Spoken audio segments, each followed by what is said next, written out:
우리나라는 대학 서열 체제가 매우 극단적인 나라입니다.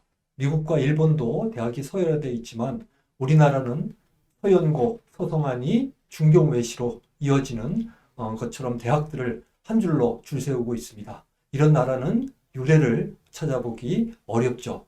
대학들이 교육보다 성적 우수자를 뽑는 데 주력하고 있고 학생들의 입학 성적 순서대로 대학이 서열화되고 있습니다.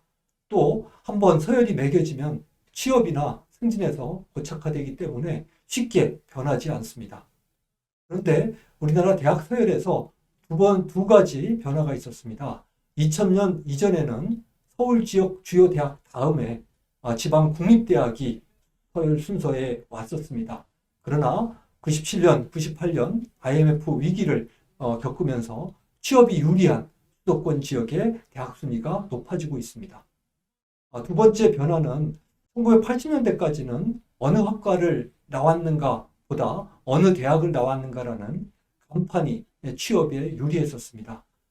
그래서 모든 과보다는 대학이 우선 순위가 매겨져 있었죠. 그러나 경제 불황을 겪으면서 2000년대에는 취업이 보장되거나 정규직으로 진출할 수 있는 의학계열, 약학계열, 교대 등 교육계열 학과가 서열이 높아지는 특징을 보이고 있습니다.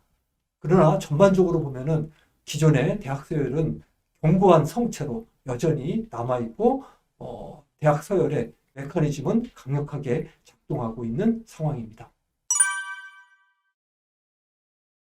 유럽의 여러 나라들은 대학이 평준화되어 있습니다. 대학이 다양화되어 있고 선호도의 차이는 있지만은 우리나라처럼 서열이 심하진 않습니다. 왜냐하면 대부분의 대학들이 국립대학이므로 국가적 차원에서 균형 발전을 지향하고 있기 때문이죠. 그래서 대입 자격고사를 합격한 사람은 대체로 원하는 대학과 원하는 학과에 진학할 수 있습니다. 이에 비해 우리나라의 경우에는 대학들이 대부분 사립대학이고 이들 대학이 수도권 지역에 집중되어 있습니다. 그러다 보니 대학들은 생존을 위해 치열한 서열 경쟁을 하게 되었고 또 서열을 더 공고하게 만들기 위해서 노력하고 있는 것이죠.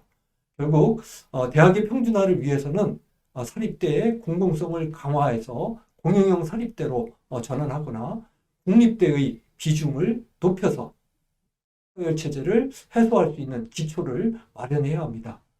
특히 수도권 대학이 상위 서열을 독식하고 있는 것을 막기 위해서 지방 균형 발전이 아울러 함께 추진돼야 되는 상황이라고 할 수 있겠습니다.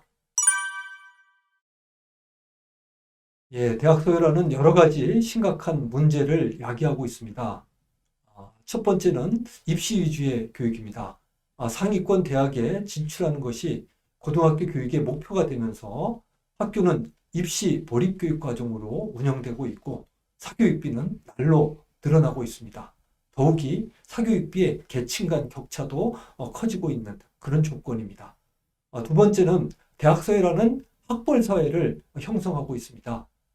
이른바 스카이 출신들이 사회 각 부분의 상층 위치에 포진하면서 자신들만의 서클들을 형성해서 정치, 사법, 관료, 경제 권력을 독점하고 있습니다. 세 번째는 대학 서열 체제 인해 학문의 발전을 저해하고 있다는 점입니다. 학문적 성과로 대학과 연구자가 평가되기보다는 어느 대학 출신이고 어느 대학 교수인가가 중요시되면서 대학에서 역동적인 학문 발전이 이루어지지 못하고 있습니다.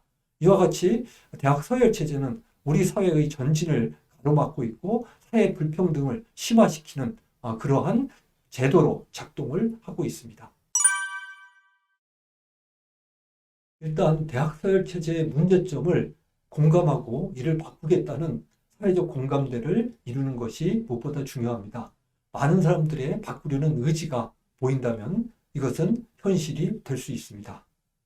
두 번째로 대학 서열 체제 해소의 경로를 올바로 수립하고 현실화시켜 나가는 것이 필요합니다. 그동안 초중등 교육 그리고 대학, 시민사회단체의 전문가들이 모여서 만든 해결 방안이 있습니다. 우리나라의 대학 조건에 맞추어서 어떤 형태로 대학의 서열화를 해소할 것인가에 대해서 연구 결과물들을 내놓았고 그것들을 하나하나 실천으로 옮겨가고 있는 그런 상황입니다. 그 방안이 대학 통합 네트워크 또는 대학 연합 체제 방안입니다. 대학 연합 체제는 두 가지 경로가 있습니다. 첫 번째는 거점 국립대를 중심으로 대학의 서열화를 해소하는 방안인데요.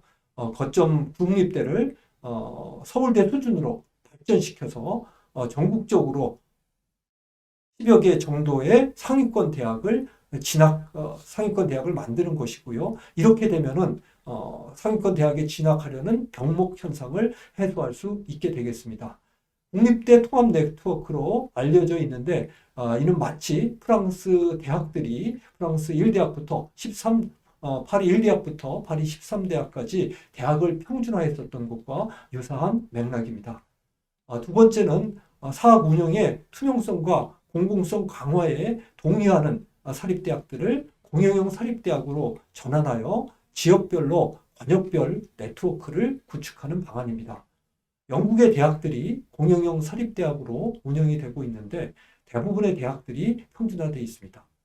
우리나라의 경우 두 가지가 진행되면 이후 국립대와 공영형 사립대를 네트워크로 연결하여 공동입학, 공동학점을 통해서 공동학위를 부여할 수 있겠죠. 그렇게 되면은 대학의 서열화가 해소되는 중요한 기점을 통과하게 되는 것입니다. 학점 교류는 이미 현실에서 시작되고 있습니다. 공동학점이라고도 하는데요.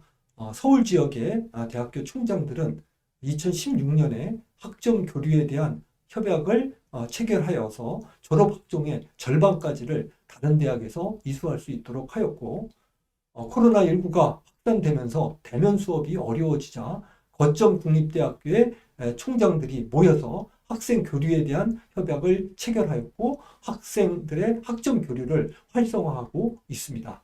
즉 이미 대학 간 학점 교류를 통해서 학위의 등가성이 인정되어지고 있고요. 이러한 학위의 등가성이 인정이 된다면은 공동 학위로 발전되어 나갈 수 있을 것입니다. 공동학점, 공동학위가 이루어지면 학생 선발을 공동기준 또는 공동의 기관을 만들어 선발하도록 하는 것이 가능하게 됩니다. 또한 최근 학력 인구의 감소에 따라서 대학들이 신입생 충원을 하지 못하는 위기 상황이 심각해지면서 지방대학의 경우 돌파구로 공영형 사립대와 대학 연합체제를 모색하고 있습니다. 지방 거점 국립대의 경우에는 국립대의 서열 하락을 막고 지방 균형 발전을 위해서 거점 국립대의 연합체제에 대한 논의가 이미 활발하게 진행되고 있습니다. 다시 말해 대학 서열체제 해소의 방안으로 상상했던 정책이 이제 현실에서 현실적인 정책으로 요구되고 있고 구체화되고 있다는 점입니다. 대학 서열체제 해소로 구성되는 대학 통합 네트워크 또는 대학 연합체제는 우리나라 대학의 학문 연구 역량을 오히려 강화시키는 방안입니다. 연합대학 체제는 대학원의 강화 그리고 연구소와의 협력을 활성화하는 것으로 연구 중심 대학을 지향하고 있습니다. 이것은 현재의 수공업적인 대학 체제를 바꾸는 것으로 미국, 프랑스, 독일, 핀란드 등에서는 최근 대학의 학문 연구 역량을 강화하기 위해서 정부 차원에서 적극적으로 대학 연합체제를 추진하고 있습니다. 그래서 대학 연합체제는 대학 서열화를 해소하는 방안일 뿐만 아니라 대학의 연구 역량을 강화하는 방안입니다. 즉 대학 통합 네트워크는 대학을 상향 평준화시키는 방향이 되겠습니다. 결론적으로 대학 통합 네트워크가 이루어진다면 대학의 다양성과 특성화가 보장되는 가운데 대학 서열의 해소라는 우리 교육의 수건적 과제가 해결되는 것이기도 하겠습니다. 현재 대학 서열의 정점에는 서울 지역 사립대학들이 있습니다. 그런데 공영형 사립대로 전환하지 않고 대학 연합 체제에 참여하지 않게 되면은 정부로부터 재정 지원을 받지 못하게 될 것입니다. 따라서 서울 지역의 사립대학들의 대학재단이 대거 전입금을 내지 않는 상황에서 정부 지원이 없을 경우 이들 대학의 발전은 어려울 것이고, 또 학생들의 입장에서는 비싼 대학 등록금을 감수하면서 지원하는 그러한 학생 수도 줄어들 것입니다. 아울러 학문 중에 공공적 성격을 갖는 학문들이 있습니다. 의료, 교육, 법학 관련 부분이 그런 분야인데요. 이들 분야의 대학 정원을 대학 통합 네트워크에 증원하게 되고, 일반 사립대학교에 줄이게 된다면은 일반 사립대에 대한 선호도는 낮아질 것입니다. 그리고 대학 연합 네트워크에 대한 대학들의 자발적 참여를 이끌기 위한 방안들이 있는데요.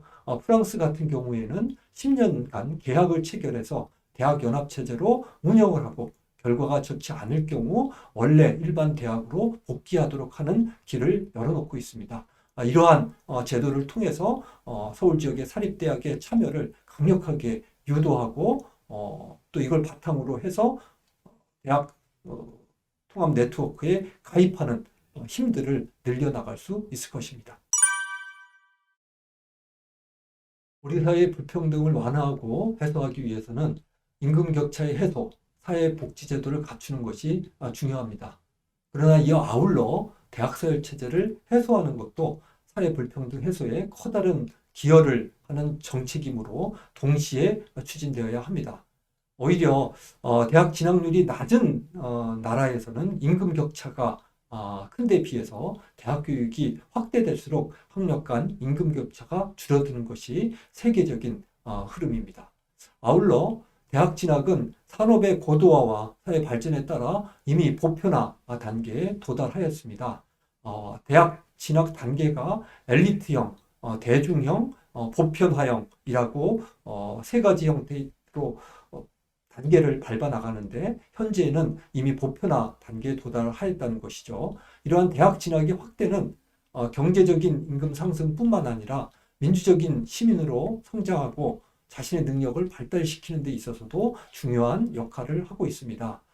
더욱이 직업 세계에서도 고등 직업 교육의 필요성이 늘어나고 있습니다. 그렇기 때문에 대학 교육의 확대는 우리 사회에 매우 긍정적인 효과를 가져오고 있고요. 이를 통해서 개인과 사회의 발전이 이루어지고 있습니다. 문제는 대학 서열 체제를 어떻게 해소할 것인가 라는 것이 중요 관심사가 돼야 될 것입니다.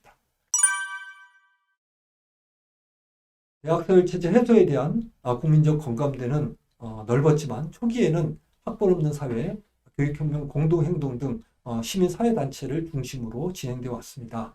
그러나 그것이 사회적 의제로 확대되었고, 정당들이 대선에서 공약으로 제시하고, 교육감 선거에서 교육감들이 본격적으로 요구하기에 이르렀습니다. 즉, 대학 서열화 문제는 쟁점화, 의제화 단계를 지나서 대중화, 공약화 단계를 넘어섰고요. 이제는 현실화 단계에 도달하였다는 점입니다.